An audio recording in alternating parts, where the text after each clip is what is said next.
Nakatakdang dumating ang 21 metric tons ng imported na sibuyas sa bansa ngayong Disyembre.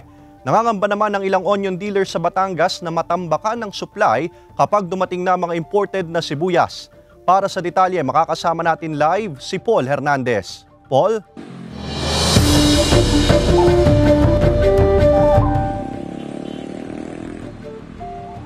Ayon sa Department of Agriculture o DA, walang shortage ng sibuyas sa ngayon.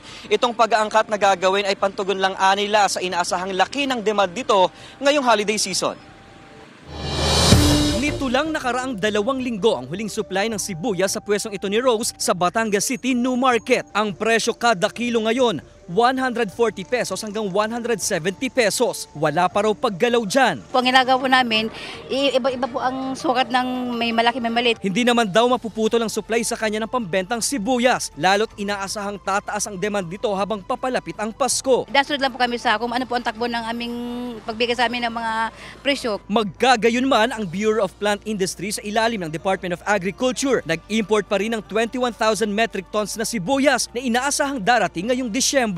Ayon sa DA, walang shortage pero paniniguro raw ito ng pamahalaan na masasapatan ng supply ng sibuyas sa pamilihan. Ayon sa Samahang Industriya ng Agrikultura o SINAG, sa huling bahagi ng Enero hanggang Marso pa raw ang harvest season ng mga sibuyas sa bansa. Hindi masyado makaka-affect yung volume na papasok. Off-season pa ng harvest kaya hindi pa naman season ng harvest. Pero nangangamba naman ang ilang onion dealer dahil posibleng matambakan sila ng sibuyas kapag dumating na ang mga imported. Marami pa naman daw silang stock sa Nueva Ecija. Sana wag na po matuloy kasi yung stock po natin mabubulok lang. Mababaliwala po yung sa mga local po. Sa pag-aangkat ng mga sibuyas, mas bababa pa ang presyo per kilo nito. Dapat bumaba ito yung pula. We hope na bumaba sa 70 to 80 pesos. Yung puti mga 65 to 70 pesos. Kasi nasa lang yan 30 plus pesos yung puti, tsaka yung pula nasa 35 pesos ang planted plus markup na ng imported. Ayon sa DA, sa una hanggang 2 linggo inaasahan ang pagdating sa bansa ng mga imported na sibuyas.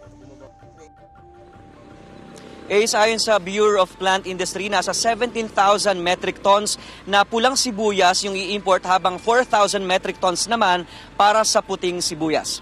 Ace. Maraming salamat, Paul Hernandez.